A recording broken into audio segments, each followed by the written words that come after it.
masukan termasuk rekomendasi itu tidak mendapat persetujuan dari warga. Siapa sebenarnya yang berwenang mengelola parkir di Kota Batam? Dan apakah pengelolaan itu sudah sesuai hukum? Selamat sore semuanya. Kami dari kelompok 23 mahasiswa Fakultas Hukum Universitas Internasional Batam. Sebelum kita memulai, izinkan kami untuk memperkenalkan diri terlebih dahulu. Perkenalkan, saya Kuniku dengan NPM 255-1070. Dan saya Christina Angelia dengan NPM 255-1107. Dalam video ini kami akan membahas topik yang berjudul Komersialisasi Pelayanan Publik, Analisis Penyalahgunaan Wewenang dalam Pengelolaan Parkir di Kota Batam. Dan dalam video ini kita akan menganalisis dua kasus nyata yang terjadi di Kota Batam. Yang pertama, dugaan maladministrasi dalam pengelolaan parkir oleh Dinas Perhubungan atau Dishub Batam yang bahkan sudah mendapat sorotan dari Ombudsman Kepri. Yang kedua, polemik pemasangan portal parkir berbayar di perumahan Grand Niaga Mas Batam yang menuai penolakan keras dari warga. Dan selanjutnya, ada tujuan video ini kami buat ialah untuk menganalisis kedua kasus tersebut dari perspektif hukum administrasi negara ataupun HAN, khususnya konsep penyalahgunaan wewenang dengan AUPB, asas-asas umum pemerintahan yang baik, serta upaya hukum yang dapat kita tempuh. Yuk, kita mulai! Sebelum kita masuk ke kasusnya, penting banget untuk kita pahami dulu beberapa konsep landasan HAN yang akan menjadi pisau analisis kita. Konsep pertama, sumber kewenangan pemerintah menurut UU nomor 30 tahun 2014 tentang administrasi pemerintahan. Kewenangan pemerintah itu lahir dari tiga sumber utama ya. Pertama itu atribusi, yaitu kewenangan itu diberikan langsung oleh UUD 1945 ataupun undang-undang kepada suatu jabatan pemerintahan. Kewenangan ini tuh bersifat asli ataupun original power ya, karena dari UUD langsung. Contoh kewenangan presiden berdasarkan pasal 4 ayat 1 UUD 1945. Kedua, delegasi, yaitu pelimpahan kewenangan dari pejabat yang lebih tinggi ke yang lebih rendah, atasan ke bawahan, disertai peralihan tanggung jawab. Artinya pejabat pemberi delegasi itu tidak lagi menggunakan kewenangan itu. Contohnya menteri mendelegasikan ke direktur jenderal. Ketiga, mandat, yaitu pelimpahan pelaksanaan kewenangannya tanpa peralihan tanggung jawab. Tanggung jawab tetap pada pemberi mandat. Contoh, kepala dinas menandatangani surat atas nama menteri. Konsep kedua, penyalahgunaan wewenang ataupun determined de pouvoir terjadi ketika seseorang pejabat menggunakan kewenangan yang dimilikinya namun tidak sesuai dengan tujuan yang ditetapkan oleh peraturan perundang-undangan atau melampaui batas yang telah ditentukan. Ultra vires, berdasarkan UU nomor 30 tahun 2014. Ada tiga bentuk penyalahgunaan wewenang, yakni melampaui batas, mencampur adukan wewenangnya, dan bertindak sewenang-wenang. Konsep ketiga, asas-asas umum pemerintahan yang baik, AUPB. AUPB ini adalah prinsip-prinsip yang harus menjadi pedoman bagi setiap tindakan pemerintahan. Beberapa AUPB ini yang paling relevan dengan kasus parkir Kota Batam ini adalah, pertama, asas kepastian hukum. Setiap tindakan pemerintah itu harus berdasarkan peraturan yang jelas. Asas ketidakberpihakan. Pemerintah itu tidak boleh mengutamakan kepentingan salah satu pihak saja. Asas proporsionalitas. Tindakan pemerintah itu harus seimbang dengan tujuannya. Asas pelayanan yang baik. Pemerintah wajib memberi pelayanan yang tepat waktu, mudah, dan juga transparan bagi semua masyarakat. Oke, kita sudah mempunyai beberapa landasan konseptualnya. Sekarang kita akan melihat apa saja yang menjadi dasar hukum yang mengatur mengenai parkiran di Batam. Nah, di sini terdapat 7 dasar-dasar hukum yang relevan, yang dimana dari dasar-dasar hukum ini kita bisa menguji kasus tersebut untuk melihat apakah tindakan-tindakan yang terjadi di lapangan dalam kasus tersebut itu dianggap sah secara hukum ataupun tidak. Maka pemerintah Kota Batam itu harus bertanggung jawab menjaga keamanan kendaraan yang diparkir. Kasus pertama kita datang dari laporan Ombudsman Kepulauan Riau. Ombudsman RI perwakilan Kepri menyoroti adanya dugaan maladministrasi dan pengelolaan parkir oleh Dinas Perhubungan Kota Batam. Yang menjadi masalah di sini itu adalah target pendapatan asli daerah (PAD) dari sektor parkir itu tidak tercapai. Tapi lebih dari itu, Ombudsman menduga ada praktik pengelolaan yang tidak transparan dan tidak akuntabel. Pertanyaan kritis kita di sini adalah apakah Dishub Batam bertindak dalam batas kewenangannya atau justru terjadi penyalahgunaan wewenang demi kepentingan yang bukan tupoksinya? Adapun analisis hukum HAN di sini ya. Pertama, keabsahan tindakan. Kewenangan Dishub dalam parkir bersumber dan dari atribusi melalui UU nomor 23 tahun 2014. Artinya, Dishub memang punya dasar hukum di sini. Namun, soal transparansi pengelolaan dan juga pencapaian target PAD-nya adalah soal akuntabilitas. Apakah kewenangan digunakan untuk tujuan yang benar? Kedua, kesesuaian dengan AUPB, asas kepastian hukum dan juga asas pelayanan yang baik dilanggar apabila di beberapa daerah masih tidak ada standar operasional yang jelas dalam pemungutan dan juga pengelolaan retribusi parkir. Ada juga asas akuntabilitas. Patut dipertanyakan jika tidak ada laporan keuangan yang transparan kepada publik. 3. Potensi maladministrasi. Ombudsman mendefinisikan maladministrasi sebagai perilaku ataupun perbuatan yang tidak wajar dalam penyelenggaraan pelayanan publik. Jika pengelolaan parkir itu dilakukan secara tidak transparan, tanpa prosedur jelas atau dengan pemungutan di luar tarif resmi, maka ini masuk kategori maladministrasi. Di sini yang perlu kita catat ya, bahwa kami menyampaikan ini bukan untuk menyudutkan pihak manapun, melainkan sebagai kajian, sebagai himbauan. Jadi setiap lembaga di sini kita berdiskusi.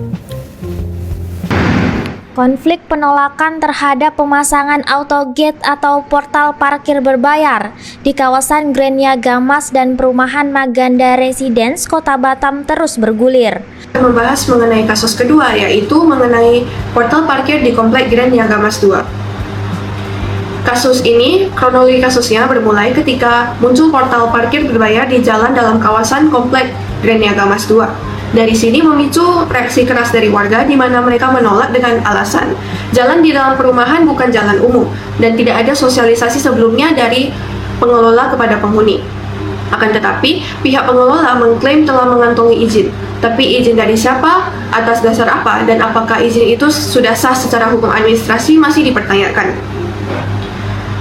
Selanjutnya kita akan menganalisis kasus tersebut, kita akan menganalisis isu hukumnya.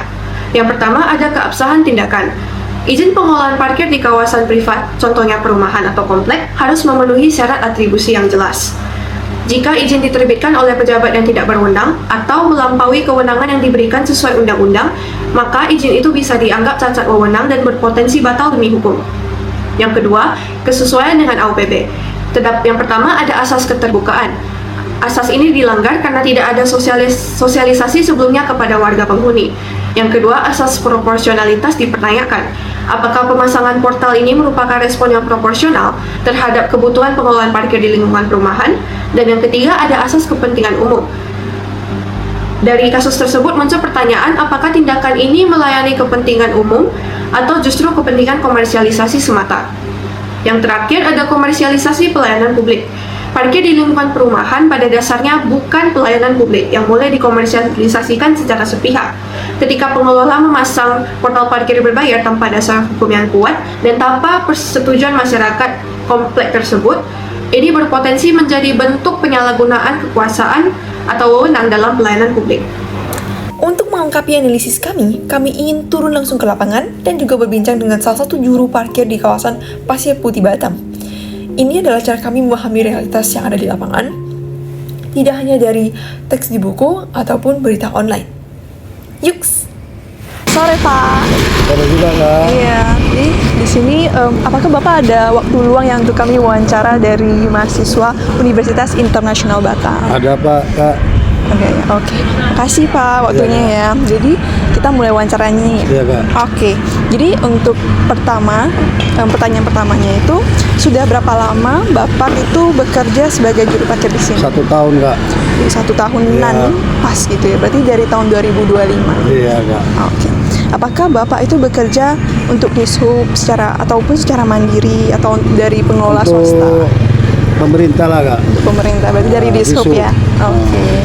Kalau boleh tahu nih Pak, apakah Bapak itu biasanya diberikan kartu ataupun tanda pengenal resmi dari pihak berwenang untuk bertugas di sini? Ada Kak. Ada ya. Oke, nanti kita minta dokumentasinya ya. Oke. Dan apakah ada karcis resmi ya yang tadi itu ya? Karcis resmi. Oke. Bagaimana sistem penentuan tarif parkir di sini? Apakah sudah ditentukan atau berdasarkan kondisi tertentu bakal berubah gitu?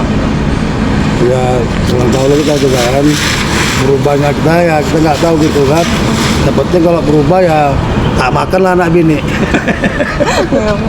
Jadi kondisi biasanya sistem pembayarannya gimana? Sistem Pembayaran kasih karcis. kita kasih karcis langsung bayar, kasih gitu duit. Penentuannya misalnya Pak Perak lah Kak, inilah dia. Berarti kalau contohnya sehari 2 hari parkir di sini pun tetap harganya sama nih Pak? Sama. Sama, oke. Baru itu selanjutnya itu, apakah ada kewajiban setoran kepada pihak tertentu dari hasil parkir? Ada lah Kak, disub lah kita ngetor kita kan setiap hari. Setiap hari ya jangkanya? Ya, setiap hari. Oke. Segitu dulu dari saya, akan dilanjutkan sama rekan saya nanti. Oke, makasih Pak. Ya. Ya. Seperti yang udah rekan saya tanya tadi, tentang apakah ada kewajiban setoran kepada pihak tertentu dari hasil parkir ini? Ada Kak, ke disub pemerintah punya. Apakah setoran tersebut dilakukan secara rutin? Setiap hari Kak, 1 hari itu kita setor 1 hari. Oh, oke Pak. Selanjutnya, apakah ada seperti pengawasan dari pihak pemerintah atau dinas terkait terhadap kegiatan parkir yang di sini? Ada Kak, setiap hari disub kadang datang kan naik mobil. Oh, oke. Menurut Bapak, apakah sistem parkir di sini sudah berjalan dengan baik dan sesuai aturan? Alhamdulillah nggak pernah ada terkendala lah Kak, penting aman. Oke. Kemudian selama Bapak bekerja selama 1 tahun ini, apakah pernah mengalami kendala dalam menjalankan tugas? Tidak ada Kak, Oke. aman-aman aja. Oke. Terus yang terakhir, menurut Bapak, apakah ada yang perlu diperbaiki dari sistem parkir di Kota Batam saat ini? Kalau bisa ya gini aja lah Kak, kan kalau kita diperubahkan pasang gate, rakyat nggak bakal makan Kak, hancur. Oke. Sekian dulu ya Pak, terima kasih Pak. Nah, dari hasil wawancara tadi, bisa kita lihat bahwa Bapak ini menjalankan tugasnya dengan baik, tertib, dan sesuai dengan aturan. Pelayanannya juga sangat ramah dan menunjukkan itikat yang baik. Hal seperti ini tentu patut untuk kita contoh ya. Hal seperti ini tentu patut kita contoh bahwa pelayanan publik bisa dilakukan dengan profesional sekaligus juga humanis. Selanjutnya muncul pertanyaan mengenai jika masyarakat merasa dirugikan oleh praktik pengelolaan parkir yang tidak sesuai dengan hukum, upaya apa saja yang dapat ditempuh? Yang pertama, ada pengaduan ke Ombudsman RI, di mana masyarakat dapat melaporkan dugaan maladministrasi dalam pelayanan publik ke Ombudsman. Ini sebelumnya sudah pernah diambil jalurnya oleh Ombudsman Kepri dalam kasus di Sub Batam. Yang kedua adalah upaya administratif. Berdasarkan pasal 75-77 Undang-Undang Nomor 30 Tahun 2014, warga bisa mengajukan keberatan kepada atasan pejabat yang mengeluarkan keputusan yang dianggap merugikan, lalu melakukan banding administratif ke atasan yang lebih tinggi. Kemudian yang ketiga adalah gugatan ke Pengadilan Tata Usaha Negara atau bisa disingkat sebagai PT-UN. Jika izin parkir diterbitkan secara tidak sah atau bisa disebut sebagai cacat wewenang, warga atau pihak yang merasa dirugikan dapat mengajukan gugatan ke PT-UN untuk membatalkan izin tersebut. Kemudian yang terakhir ada pelaporan ke DPRD Kota Batam. DPRD selaku lembaga perwakilan rakyat daerah memiliki fungsi pengawasan terhadap jalannya proses pemerintahan. Hal itu juga termasuk pengelolaan retribusi parkir. Sekian dari video kami. Terima kasih terutama kepada dosen pengampu mata kuliah Hukum Administrasi Negara, yaitu Pak Antoni, dan juga teman-teman yang telah menonton video ini sampai akhir. Terima kasih atas perhatiannya. Mohon maaf jika kita ada kata-kata yang kurang tepat ataupun kurang sopan, mohon dimaafkan. Sekian dari video kami. Terima kasih. Bye-bye.